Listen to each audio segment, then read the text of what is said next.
Good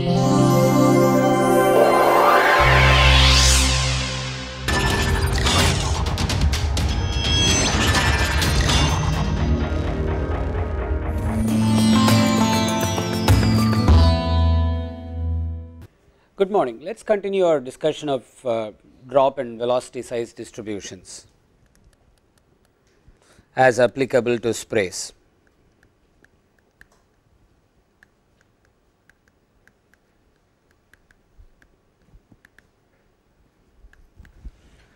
Okay, we are going to define these distributions in the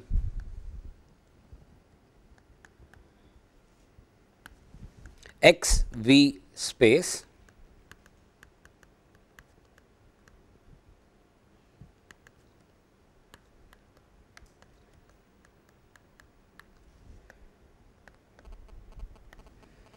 where x is the drop size and x is any number between 0 to infinity. Okay, it is a positive number, and v is, we will just stick to one component of velocity,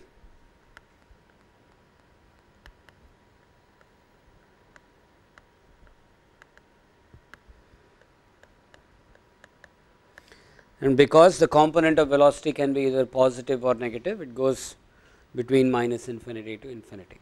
Those are, I mean, without knowing anything about a given spray, this is sort of the limits I can set on it, right. So, now I define a function f in these two variables.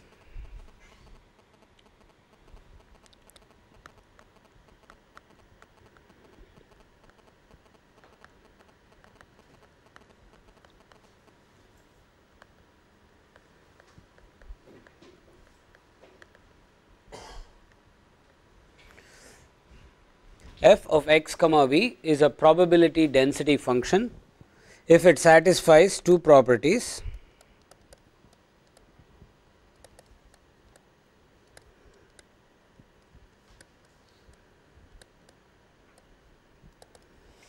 One, f of x comma v is greater than 0 for all x and v.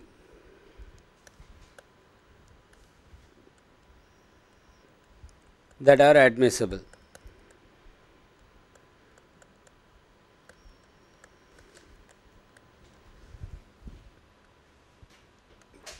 And the second condition is simply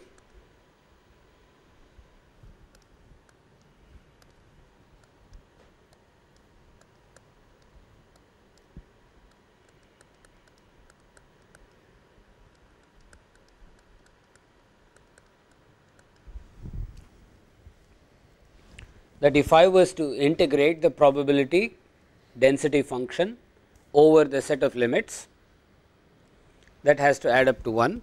And just to recap, this second condition comes from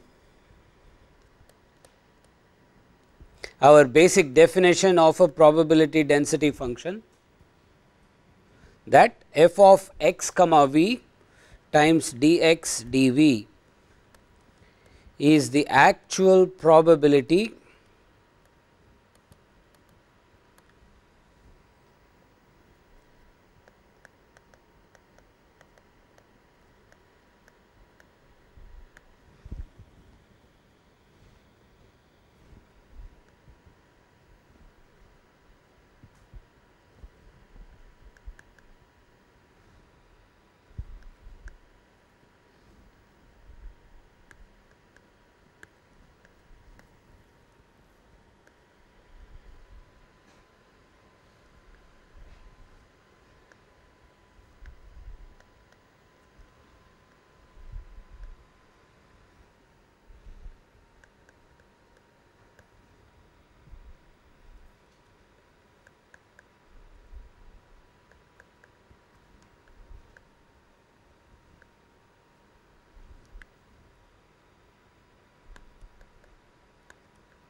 that is the size of the drop falls in this range x to x plus dx, and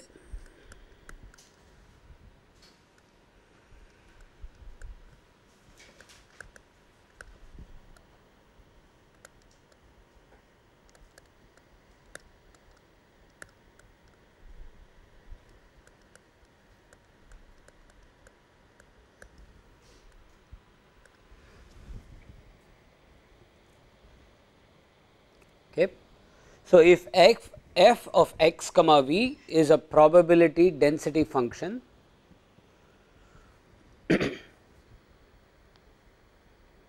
this probability density function multiplied by dx and dv. So, if you imagine x and v as being two orthogonal axes describing this x v space, dx comma dv is like a tiny area, elemental area in this space. Probability density function at that point x v multiplied by that elemental area gives me the actual probability that a drop falls at that point. Okay. Now, if I add up these actual probabilities over the entire range of admissible values of x and v, that is supposed to add up to 1. That is our law of simple law of probability, right. Okay. Now, just to set things in perspective, if I take a spray,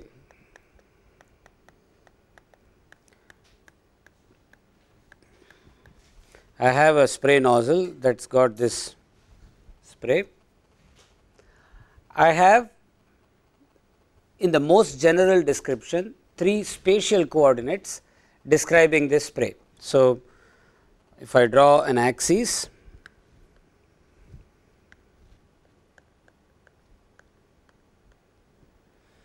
there is a radial, if I just use cylindrical polar coordinates, there is a theta and there may be a z coordinate. So, I have an r, theta and z describing this. So, if this is my origin point, every point in the spray has a position vector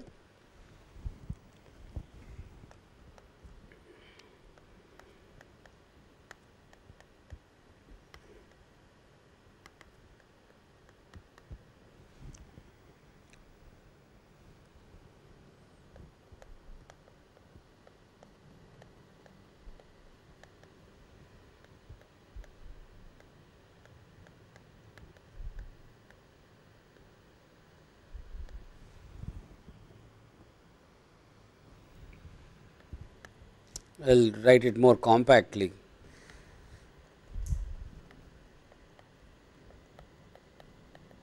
In just coordinate notation, that is easier. Okay, so, this is a position vector in 3 coordinates, and in each of these 3 coordinates, the velocity vector may have a v r, v theta, v z, and if I simply take the size, and if I say size is one scalar quantity that describes the physical measure of the volume in the drop, and t is time. So, if I take a very simple unsteady spray, at every point P, the point P itself is described by r, theta and z, its spatial coordinates. At that point, I have a probability density function in x, v r, v theta and v z. So, the PDF is essentially a function in x, v r, v theta, v z. These are the arguments of the probability density function. Okay, so, if I integrate it appropriately over these 4 independent parameters, independent coordinates, now the space in which the spray is characterized is this x, v r, v theta, v z space. Okay. And the physical space is r, theta, z and time. I use a semicolon to separate the list of arguments in the PDF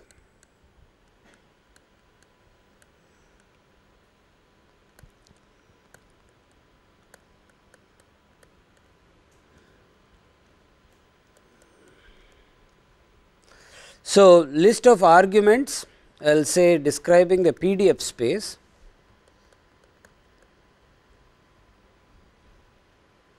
or in which the PDF space is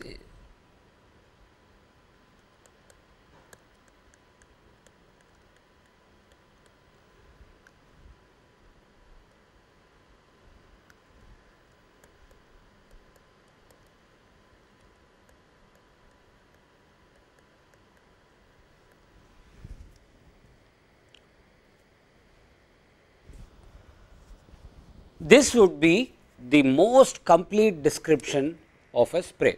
If I can come up with this function f, that is going to tell me the probability density of finding a given size of drop with a given set of velocity components at a given physical point in the space and at a given point in time. I can, as time varies, at that same physical point in space, the PDF could evolve if I have a real unsteady spray, right. Simplest case, let us say a diesel injector puts out large drops in the beginning of the injection cycle and large drops at the end of the injection cycle. In the middle there you may have a real fine atomization. So, this f at one point sees a variation in time, and even if I take a steady spray like the one we saw in the video earlier, at different points in the spray I will have a different probability density function in the size coordinate and the velocity coordinate.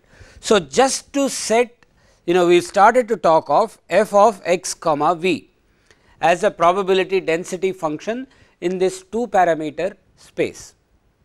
Okay. What we really should be looking at is a probability density function in the 4 parameter space of x, v r, v theta, v z that itself varies as a function of r theta z and time. This is like the most general description we can think of, okay, in a statistical sense. So, we are still looking at the moment we say probability density, we are suggesting that there is in some sense a local stationarity over some period of time or over some ensembles of cycles. Okay. We will look at that when we look at experimental techniques, because we will take advantage of this in making some measurements of these sprays. Okay. But this is our understanding of what it is. So, let us now go back to, now I do not want to sort of, so just to understand what the most complicated way of looking at a spray, but we will simplify it just to understand some of the physics of these distributions.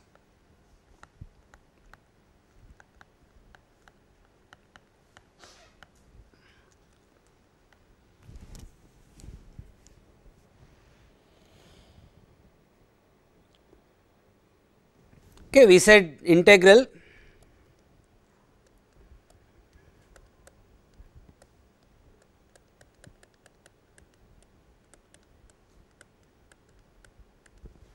this is just coming from the idea of probability.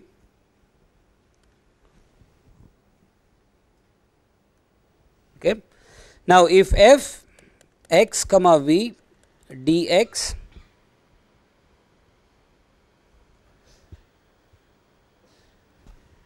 is the probability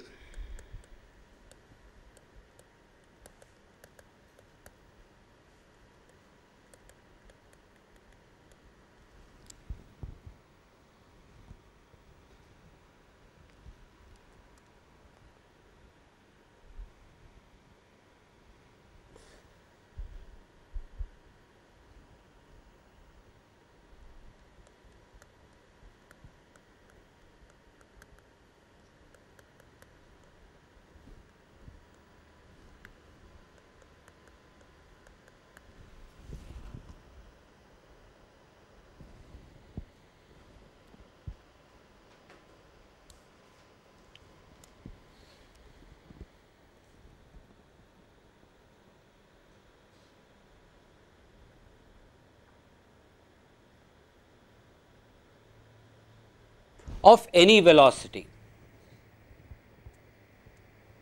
right. So, this here is a function of velocity.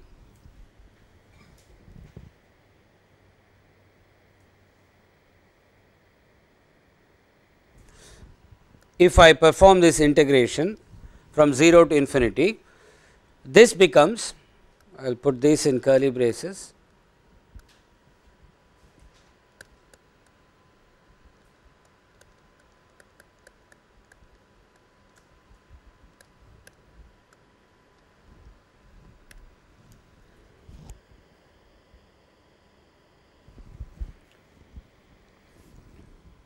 so I want to see if I can define like a mean velocity. I want to find a mean drop size in the this thing. So, let us first simplify this. If I define a mean drop size, x times f of x comma v dx dv integrated from 0 to infinity and the v integral going minus infinity to infinity. This gives me the mean drop size over all the velocities.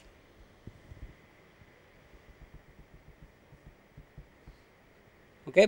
What I want is a mean drop size of all the drops that are moving with some velocity v to v plus dv, let us say. Okay. So, if I ask myself the question, what is the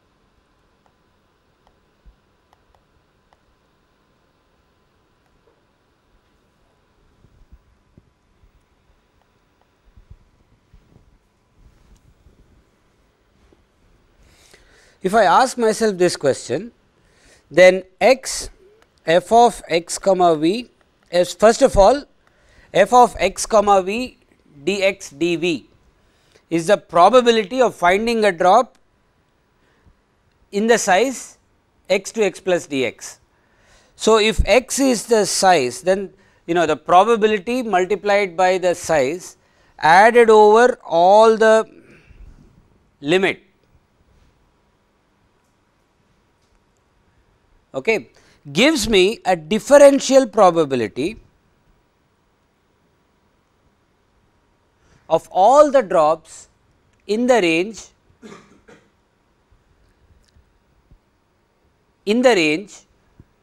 x to x plus. So, this is now all the drops, but having velocities v to v plus dv. Okay, now, this is really, this dg is a probability.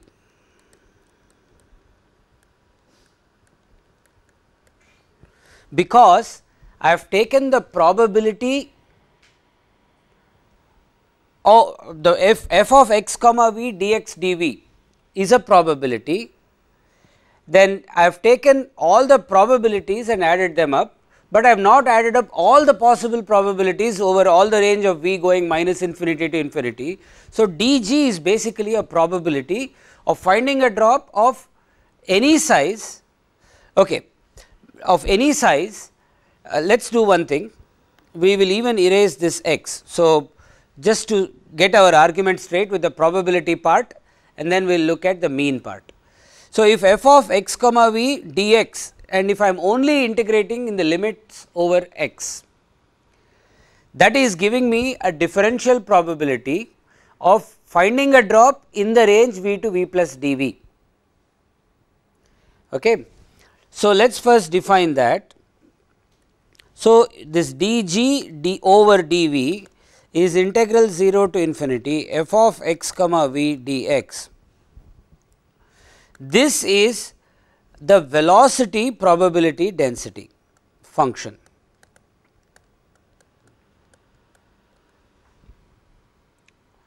So, what we have on the right hand side here is only a function of velocity. So, I will call this some h as a function of v. H is a velocity PDF. Why is it? It is not just a function of v, it is actually a PDF, because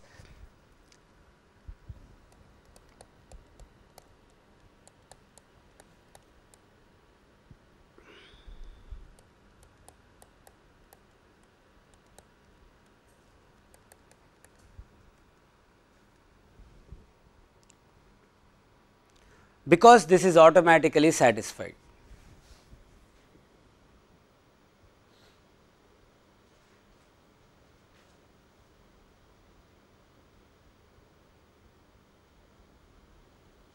Okay, this is actually coming from our basic definition of this the integral of f of x comma v dx dv equal to 1 over both the ranges. So, if I just take this part,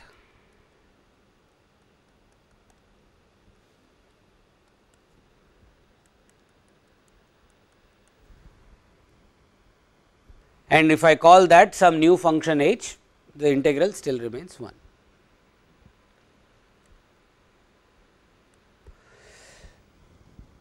I can likewise define another function, we will call this p of x, which is minus infinity to infinity f of x comma v dv.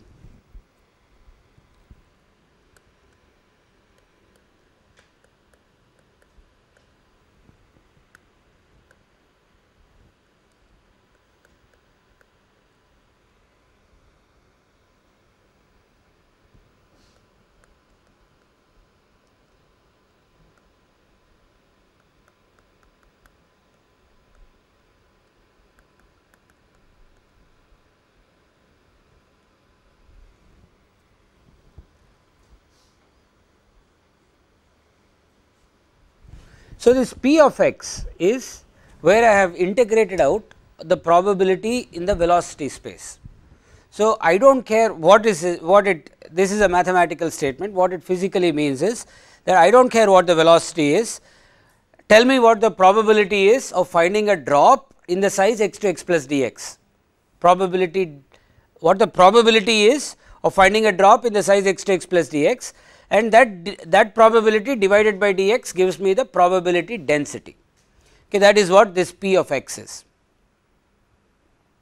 Likewise, h of v is physically saying I do not care what the size is, just tell me what the velocity distribution looks like at some point in the spray or the whole spray. We will get to that in a little bit. Okay. So, these are in some sense two simplifications of the full f of x comma v in one coordinate or the other only. So, let us look at some real experimental data to see what this actually means. Okay, this is data that was obtained using an instrument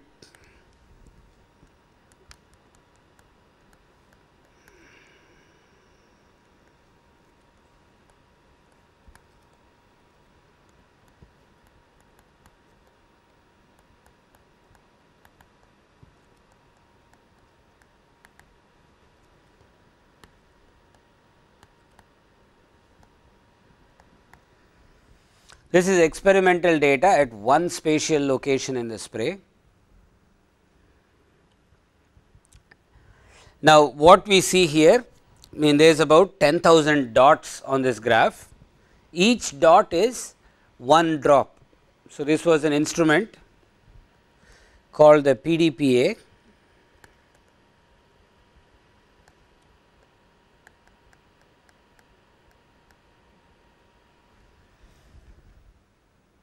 Okay. It is called the phase Doppler particle analyzer. We will look at that again later on in the class, but let us just say it is a particle counter. So, I have a way of counting every particle going through that instrument at that point and figuring out what its size is as it goes through there. So, I took a sample of 10,000 drops at one point. Typically, this may be like half a second of real time in a reasonably, we looked at these numbers, right. A simple perfume whiff has about a million plus drops.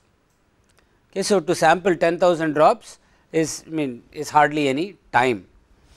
So, what we did is we took the each drop and you see each drop and its size. You can see how the size never really goes to 0. Let us say the smallest drop I know in this sample is probably about 1 micron. The largest drop is slightly less than 250 microns, actually it is slightly greater than 200 microns. You can see that is the largest drop. The smallest drop may be somewhere here.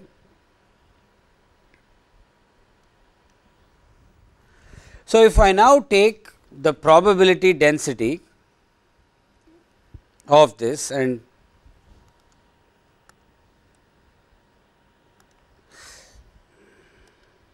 I am going to draw it on this axis.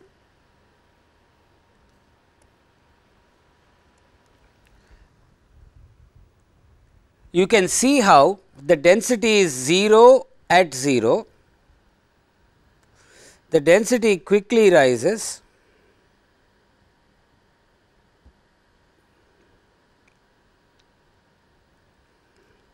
reaches a maximum and then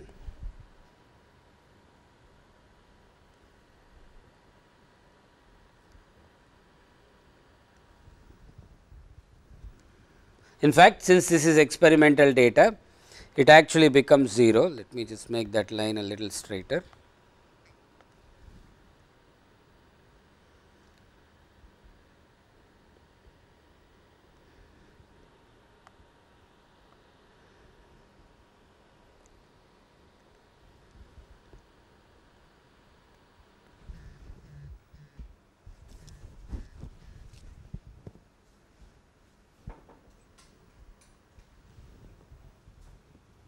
So, if I now look at what I have essentially done is I have taken the drops, all of the drops, and from essentially creating, you can imagine a histogram first.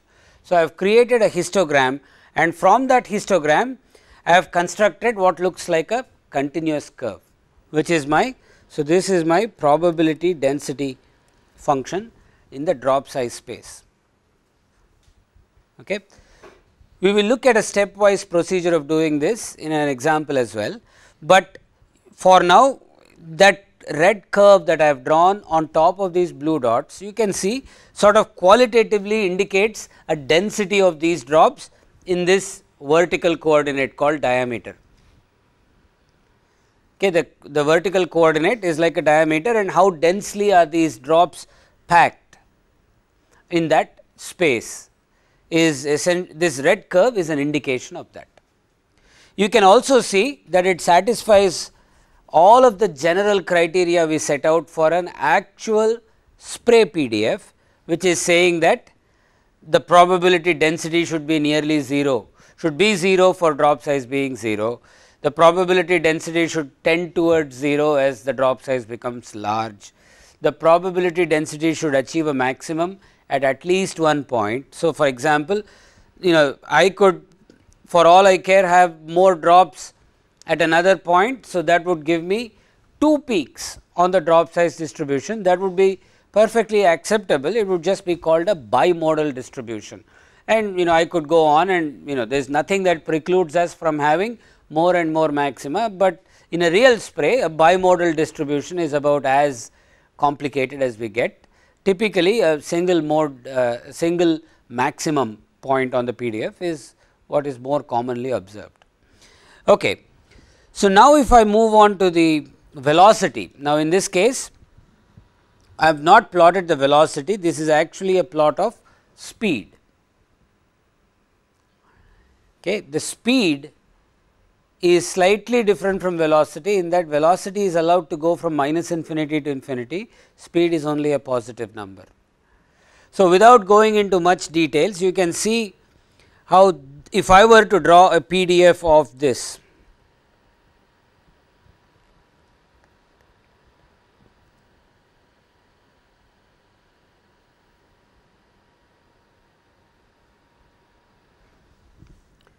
shows a graph that looks something like that. Okay. Now,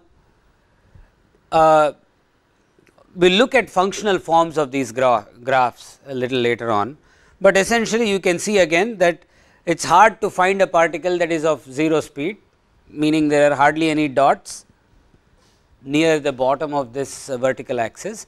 It is hard to find a very fast moving drop either. So, 30 meters per second is about as fast as this sample of drops had, but most of the drops were moving right about 10 to 12 meters per second. This is again one spray at one point, a distribution of 10,000 drops, a sample of 10,000 drops at that point.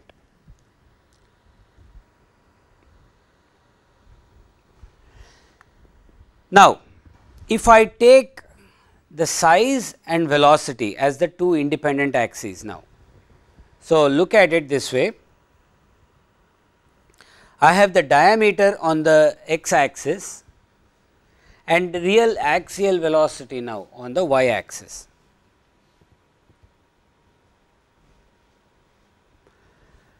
Believe me, there are 10,000 little triangles on this graph.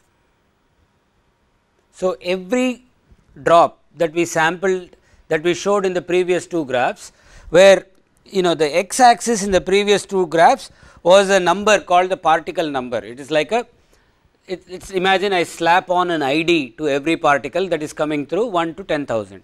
Okay, so, it is just like some way to distinguish from drop to drop. In this particular graph, in this graph what we have done is, we have ignored the particle ID, that is I do not know when the particle came. In the previous two graphs, the ID was to show like a sequence of arrival as a matter of fact. So, let us go back to that graph and look at it a little more carefully. If I took a sample of the first 1000 drops and constructed a PDF just like this, and then took the sample of the next 1000 from 1000 to 2000. Similarly, if I constructed 10 separate PDFs, would the 10 be approximately similar or would they be totally different from each other? They are all going to look approximately similar. I can take all the drops in that little strip, or this little strip, they are all going to look approximately similar. I have about 1000 drops in every strip there, right. So, what that says is, if the PDF constructed from any point, any sample of the population is the same, I can call the spray as being stationary. That is, at least in the time that I have investigated it, which is this half a second, nothing drastically is changing over that time. I can call this spray as being statistically time stationary. That is, if I now were to extrapolate this belief that I have, all I can say is I can take a 10,000 drop sample tomorrow on the same operating condition spray, and I can expect to get a PDF that is approximately the same. It is a very important belief to have, without which you cannot do experiments, right, or for that matter go further in any fashion, right. So, this idea of stationarity, that is, if I bring on the same supply pressure, same air flow rates, etc., I can get the same spray from a PDF sense. The exact arrival times of every drop could be different, but I am not concerned to that microstructure of the spray. The macro structure in terms of this PDF, I say it is not really a macro structure, the statistical structure of this spray is repeatable. I am able to reproduce it tomorrow. Okay. Same thing if I now come here, if I throw out the time stamp or the ID and time stamp are interchangeable, right. I can look at every drop in this size. So, essentially this is x in our old description, f of x comma v. If I now construct a mound in this, f of x comma v space, that mound is going to be my f of is my two dimensional probability density function. In the previous graph, what we could draw as one line curve now becomes a surface. So, in this f of x comma v, you can clearly see that right about this middle region there is a real peak density, and in this little ring around here there is less of a density. So, I have a peak, essentially it is like a little hill, that is sloping away from this peak. That is going to be the nature of this f of x comma v. Now, I want you to pay close attention to one thing. The diameter scale here is logarithmic. Okay. That means, in the log of the particle size, I get what to me looks like a Gaussian curve, Gaussian or a normal distribution curve in the diameter space. The velocity coordinate here is linear. So, the f of x comma v, this is now real experimental data, right. F of x comma v tends to show a Gaussian like behavior in the log of the particle size and Gaussian like behavior in the linear in just v. Okay. So, if I were to do this, if I was to create a probability density function of this graph, essentially I can see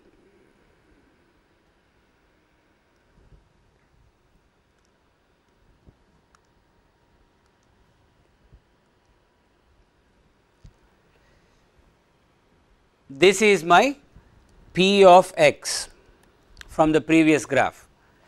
The probability, this is my f of x comma v,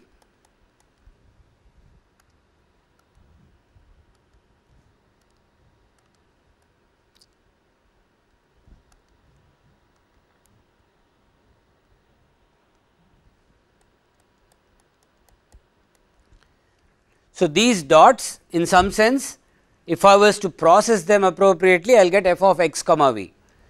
If I ignore the velocity coordinate and only do the binning in the x coordinate, what I get will look like that top red curve, that is my p of x. If I ignore the diameter coordinate and only do the binning in the velocity coordinate, you can see how I will sort of get something that looks like this.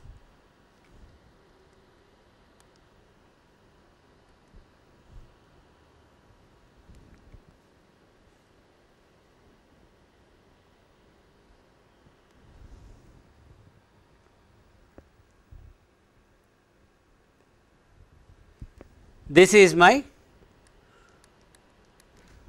h of v.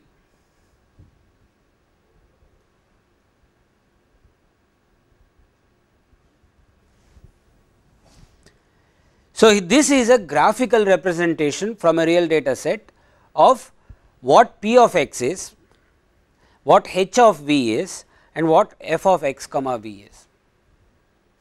Okay. Now, when can I say that there is no size velocity correlation in this data set? Okay. That is a physical question to ask, and there are mathematical implications associated with it. If all of these points that you see in this graph are sort of oriented along the coordinates, meaning if I was to draw a best fit straight line and different levels of confidence interval on that best fit straight line.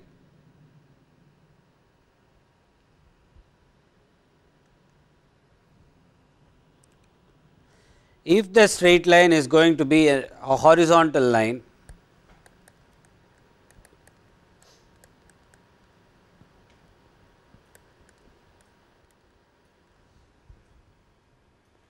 okay, if the best fit straight line is horizontal, then on average the mean velocity of a given drop is not dependent on the size. That is the real conclusion you can draw. That is saying, on average the velocity of a given set of drops does not depend on the size.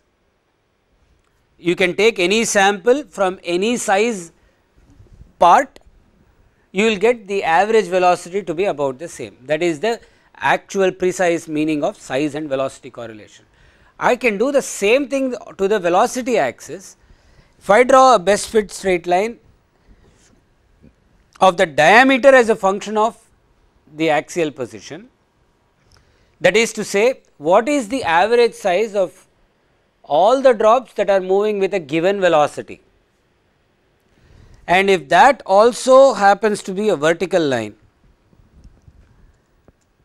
then I can say that I can take any velocity. Let us say, if I ask the question, what is the average size of all the drops that are travelling with, let us say 0 to 1 meter per second versus 10 to 11 meters per second versus 20 to 21 meters per second. If these three average drop sizes were all the same, that means essentially a best fit vertical line through this data is a straight line. The best fit straight line that is vertical is nearly 90 degrees. So, these two straight lines being oriented along the axis is effectively like saying that there is no size velocity correlation. The average velocity of any given sample of drops does not depend on the size, or the average size of any given velocity sample does not depend on the velocity itself. Okay. So, these are two different ways of looking at size velocity correlation. Now, what does this mean mathematically? Mathematically, what this says is f of x comma v, because they are oriented along orthogonal directions, the best fit are oriented along orthogonal directions, I can write the function f of x comma v simply as a product of two functions in each of the two independent variables.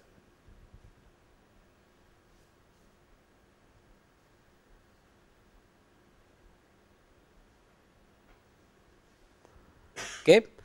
So, this simplifies my mathematics significantly. If I can do this, if remember in the most general case I have f of x comma v r v theta v z. Instead of dealing with a function in a 4-dimensional space, if I can deal with 4 1-dimensional functions, it is so much more simpler. Okay. So, except this thing called size velocity correlation, I can actually deal with 4 functions in 4 1-dimensional functions as opposed to 1 4-dimensional function in the most general case. In this specific case, instead of dealing with 1 2-dimensional function, I can look at 2 1-dimensional functions, and that would I can then reconstruct the 2-dimensional function from the 2 1-dimensional functions. Now, mind you, this p of x is approximately Gaussian, as you can see from this.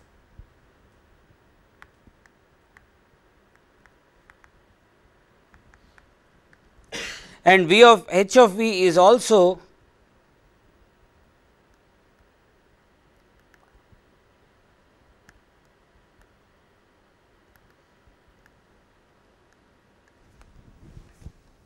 now really speaking, it is not p of x that is Gaussian, it is p of, this is p of x but remember it is in the log coordinate.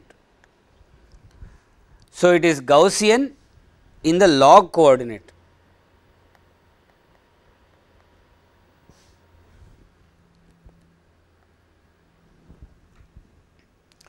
So, now with this let us go back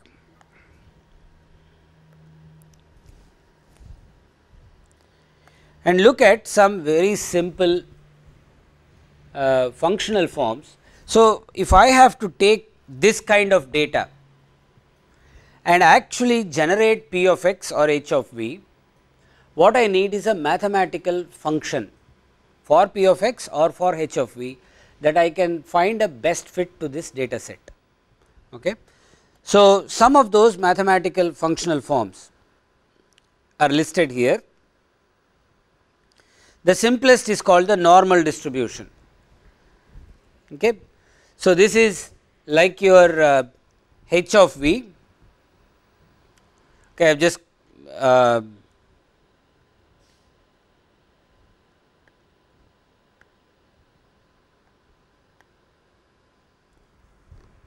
h of v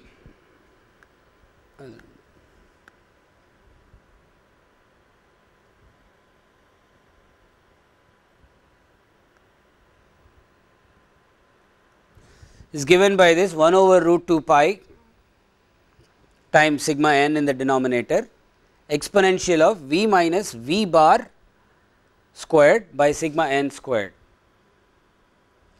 So, I have two parameters in this functional description, v bar and sigma n. So, this is called a two parameter probability density function, and for any given spray, say for example, if I go back to this gives me the value of v bar.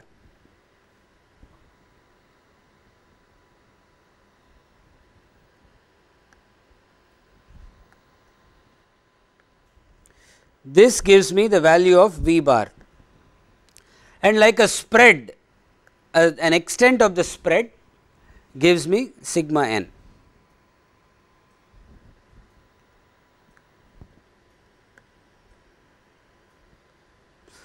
So, this is by if I have a on average faster moving spray, all it means is that v bar is a higher number. On average, if the distribution has a wider range of velocities, then sigma n would be a higher number.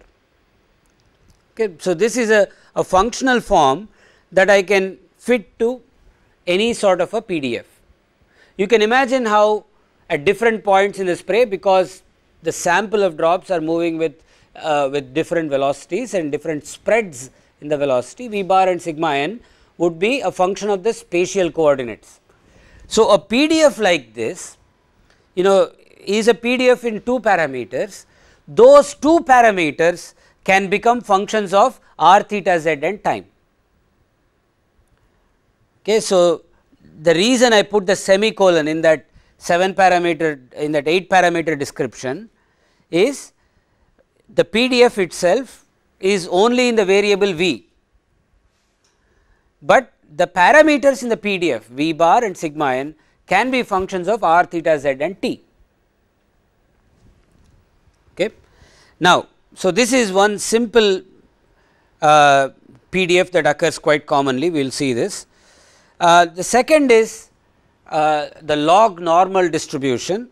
So, it is essentially a normal distribution, as you can see here, except it is normal in the log of the diameter. We saw this in the previous slide, where if I was to make the particle size, if I was to plot the sample of drops in the log of x space, the spread, this is now my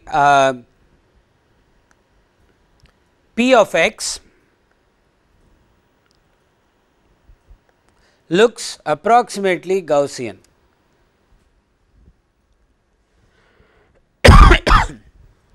So, again this is a two parameter description, just like the previous case, with d bar and sigma g squared as being the two parameters, sigma g being the two parameters, and d bar and sigma g in this case could be functions of r theta z and t. So, that would be the way to give like the most detailed level of information. And there are others that we will see that follow, that look like the same spatial, that look similar in form. One is called the Weibull distribution. This is also a 2 parameter description with d bar and k as being the 2 parameters. Likewise, the gamma distribution with d bar and k as being the 2 parameters.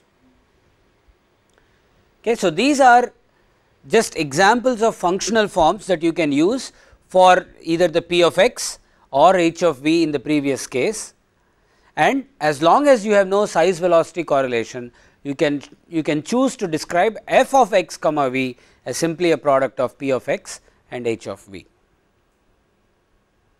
Okay. We will stop here and we will continue this in the next class.